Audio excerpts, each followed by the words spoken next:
Hindi ito eksena ng isang pelikula kung saan ililigtas tayo ni Kevin Costner mula sa panganib.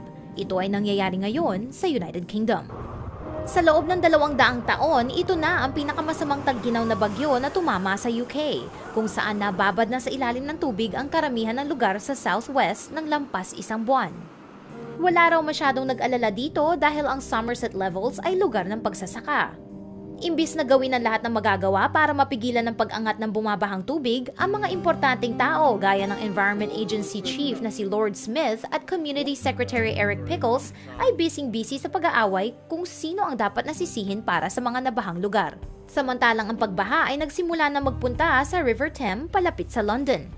Dahil dito, sa wakas ay nagsikilos na rin ang mga politiko, suot ang kanilang mga hunter boots, mga fluorescent jackets at sombrero.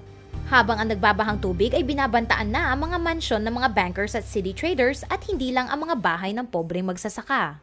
Dahil hindi nauubra ang mga bag ng buhangin sa ganitong klaseng baha at walang nakinig sa Daily Mail na gamitin ng gobyerno sa UK ang foreign aid budget para sa pagbaha sa sarili nilang bansa, ang mga residente sa UK ay kanya-kanya na talaga. Mr. Cameron, get your waders on, get down here now, because we need you. We need the army, we need people, we need bodies. We are doing this as a community. Raisbury will not go under, but you need to do something about it now.